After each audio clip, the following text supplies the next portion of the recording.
es que hay incluso algunos estados resentidos que a los que se está llamando que si Trump gana las elecciones, algunos estados del oeste estarían dispuestos a llevar a cabo una secesión, es decir, como si fuese esto la guerra civil de Estados Unidos que ocurrió con Abraham Lincoln. Y es Yo, que, por ejemplo, sinceramente, si me permites que... sí, sí. Perdona, di. No, y es que, por ejemplo, algunos estados como California o Texas en 2012 ya dijeron de separarse de Estados Unidos, pero tuvo que intervenir el propio Obama para evitar esto. Pero dicen que si ganase Donald Trump, se plantearían mucho más seriamente lo de separarse de Estados Unidos. Y vosotros os imagináis Yo esto. creo que en un país como Estados Unidos, que es un al fin y al cabo un Estado de Derecho consolidado, o sea, no es un país en el que se pueda hacer cualquier cosa. Y al final, pues la justicia es la que es. Aparte, los americanos tienen un gran respeto por su constitución y simboliza para ellos la independencia y la libertad. Para poder separarse, sería muy complicado que un estado como California se separara de los Estados Unidos. Porque, o sea, tendrían que hacer un referéndum en el que participara casi la mayor parte de la población. Tendrían que enmendar la Constitución, o sea, tendrían que realizar enmiendas, y esa enmienda tendría que tener 2/3 de los votos en la Cámara de los Representantes. O sea, 2/3 de los estados, de los 50 estados de los Estados Unidos, y luego también el Senado, 2/3 del Senado. Ambas cosas. Si son 50 estados, se supondría que se aprobará en 38 estados la independencia de un estado. O sea, es muy, muy, muy complicado jurídicamente hablando que eso pasara. Y al fin y al cabo, el poder ejecutivo y el ejército y tal no están en manos de, de los estados, sino del gobierno federal. Yo lo Claro, veo muy y complicado, podríamos estar sinceramente. hablando Son propuestas al aire, pero imposibles. podríamos estar hablando que como que California podría ser un tipo Cataluña, que es uno de los grandes estados que más dinero aportan al país. Y claro, nadie estaría dispuesto a que California se separase de Estados Unidos porque sabrían que eso sería una pérdida grande de dinero, ¿no? Sí, pero los contrapesos que existen en la jurisdicción americana, o sea, no lo permiten. Al fin y al cabo, o sea, lo bueno de Estados Unidos es que tiene una consolidada separación de poderes y el poder judicial no va a permitir eso. O sea, tiene demasiadas trabas hacerlo o sea, tú te imaginas que de los que 38 estados aprueben en el Senado y en la Cámara de Representantes que dentro de esos Senado y Congreso, de ese Cámara de Representantes y Senado, 2/3 de ellos aprobaran que un estado se fuera. Eso No, es, o sea, es muy, muy difícil que pasara, pero muy difícil.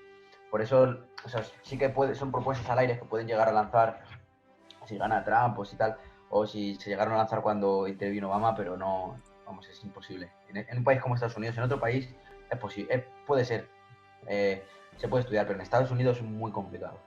Pues a mi opinión. Alejandro, ¿qué opinas?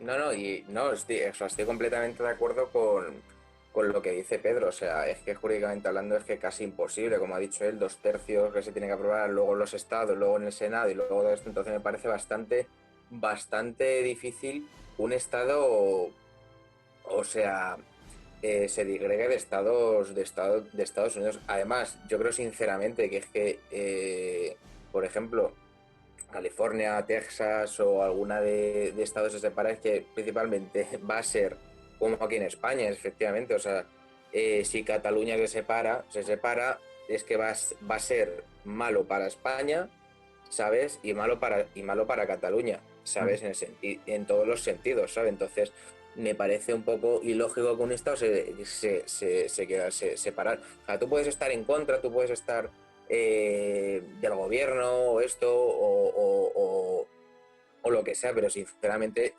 yo creo que llegar al extremo de un Estado separarse porque gana un gobierno o gana, perdón, que gana un candidato de un partido o un candidato de otro partido, me parece a mí la verdad un poco impresionante.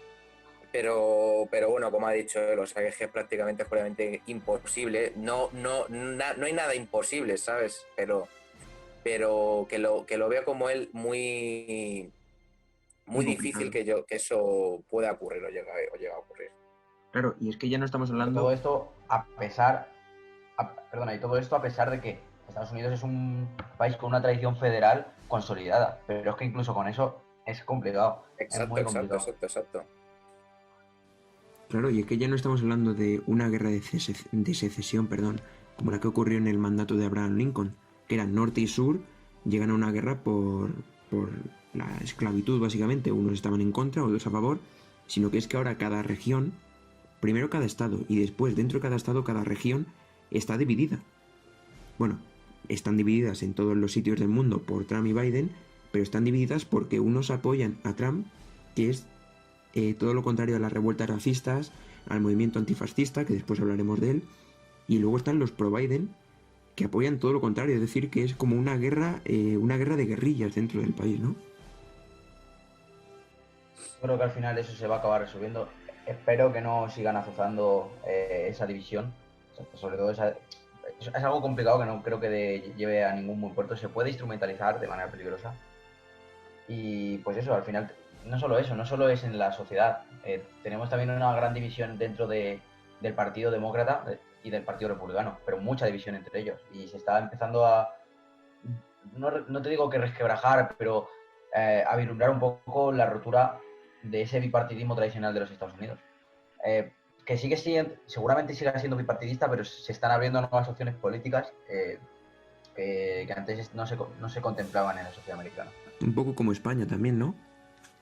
Siempre estamos Sí, acostumbrados es una a tendencia global. PP-PSOE y cada vez hay más... Una tendencia global, sí, es una tendencia global que yo creo que no solo la segregación en partidos, sino la